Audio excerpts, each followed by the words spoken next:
So good morning. I just want to thank Pastor Frank for inviting me to speak with you all this morning. There's a blessing in Judaism that is around thanking God for bringing us to this time and place. And so usually you say this blessing when you're doing something for the first time, eating the first fruits of the summer, or skydiving for the first time. Anytime you're doing something for the first time, this is the blessing for it. And so I know that it got to you. I guess it didn't. So I will say it for all of us. So, Baruch atah Adonai Eloheinu melech haolam shehachiyanu v'kiyamanu v'higiyanu lazman hazeh.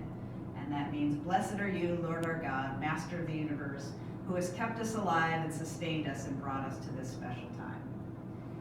So your job is to go like this when I get going too fast. Thank you. I tend to do that. So this blessing that I just said for us speaks about time and seasons, and as Pastor Frank mentioned, tomorrow night at sundown is Passover, which we share, which is nice. There's actually quite a bit that we share. We'll talk a little bit about that. So Passover is our celebration of the Exodus from slavery, from Pharaoh in Egypt.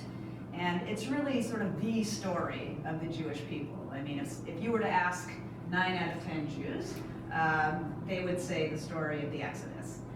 Although somewhat funny within the Jewish people, if you were to ask 3 people anything, you're going to get 4 answers. That's just sort of the way it goes. It's interesting that in some faith traditions, you're not really encouraged to ask questions. You're just supposed to follow the leader. In Judaism, you are expected to argue. I mean, really get down to it. So that's what makes it, for me, sort of perfect. I like to argue about things. I don't like to be spoon-fed, which I'm sure nobody does. So we remember in the story of the Exodus that we were slaves. And we remember that we were strangers in a strange land, which it talks about in Genesis. We're told to be better when we encounter strangers, and to remember that we were strangers in a strange land. In Exodus it says, "And a stranger you shall not wrong. You shall not oppress him, for you were strangers in the land of Egypt." So we're going to look at some of the people that we share, some of our ancestors that we share, and see how they react. It takes compassion and courage to speak out and say, that's not right, and I'm going to do something about it. It's easy to fall into this trap that you hear on the news and in media constantly about this whole idea of scarcity, that there's not enough to go around. And if you don't get yours and you give some to other people that maybe don't come from this country, that you won't have enough for yourself. And so it's this scarcity lie that causes us to be afraid of people and to not be willing to accept other people and help them out and share. So people become afraid and angry, and anger is usually about one of 2 things that I have found in my own life. Either I feel like I'm going to lose something that I believe that I need, or I'm not going to get something that I believe that I need. So those are the 2 things that sort of create this fear and anger that I'm going to lose something that I think that I can't live without, which is usually just that I think I can't live without it. Doesn't mean that I can't live without it. But in my mind at that moment, that's how I feel. It's also easier, I find, to be angry or to say that I'm angry than to say I'm afraid. Afraid is vulnerable, and you don't want to be afraid because, you don't want to tell people you're afraid. It's easier just to be angry. But that's where the anger usually comes from for me. Acting against those reactions are what it means to be a religious people. I believe everybody here belongs to this faith community, and we're asked to be a courageous and a compassionate people. So let's look at some of our ancestors for some examples. So I'm going to warn you that although everybody is a good example, some people are a good example of what not to do, and some people are a good example of what to do. So first let's look at Jonah. So he's described in 2 Kings as a prophet. So what are the characteristics that you think would make a good prophet? So I personally would hope that at a minimum, a prophet would be compassionate and courageous. So let's look at compassion for a minute. So a prophet should care enough about what happens to want to intervene. And as for courage, he or she, there are female prophets, she should be willing to speak truth to power. And we hear a lot about that, speaking truth to power or to the masses, or especially when the truth is likely to be unwelcome. It's easy to speak truth when everybody's on your side and everybody's just going to agree with you. When you are speaking it in an unwelcome sphere, that's when it actually takes courage. So based on these two characteristics, I would say that Jonah is a bit of a strange prophet. So seemingly without compassion for the people of Nineveh, these are the people that God said to go and speak with these people. He seems sort of without energy and without much initiative. Throughout the story, he seems oddly passive, except for when he's trying to hitch a ride out of town. Then he seems very inspired. God asked Jonah to do one thing: go talk to the people of Nineveh and tell them if they don't repent, they'll be destroyed. Instead, he catches the first boat out of town going the opposite direction. After a nauseating boat ride in a storm, thanks to God, he's swallowed by a big fish, where he offers some kind of hymn of thanksgiving. So is he gaining insight? Does he think he's going to be redeemed already? We're not really told in the story. So finally, actually, with seaweed in his hair and the smell of plankton on his skin, he changes his mind and decides to obey. Jonah ends up being sort of puked up in Nineveh, and he tells the people of Nineveh to repent, or else, and they do. They turn away from their evil course, and God seemingly backs off.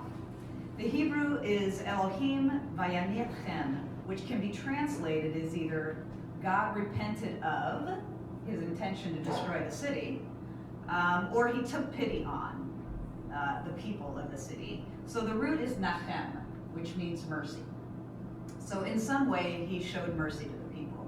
So he spared Nineveh when all the people repented, and then Jonah's angry at the end of the story. He's angry that the people are not destroyed. And sort of makes you wonder what's going on. So, we ask why, and we're not really told, but, sort of presumably, he feels like he went through all of this, and now there's not even a destruction? Like, where's my big ending? He feels like that he's sort of been made to look like a fool.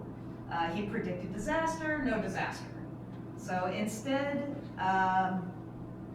instead of the disaster, and instead of being happy that they weren't destroyed, he's upset.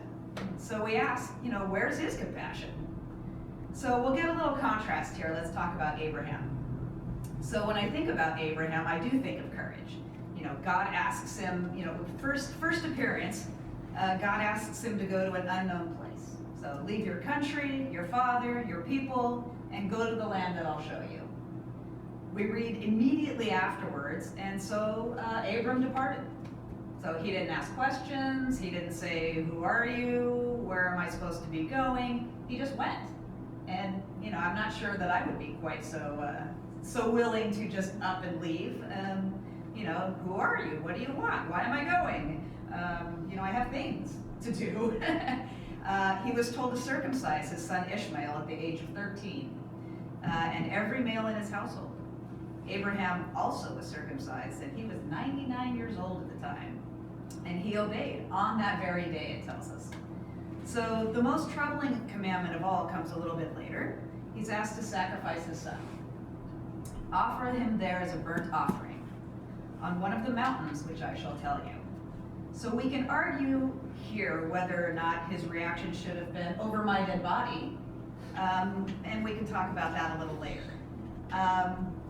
Lastly, for Abraham, he is told that God is going to destroy Sodom and Gomorrah, that there's an evil town, and he's just going to wipe them out. And Abraham asks God to spare them.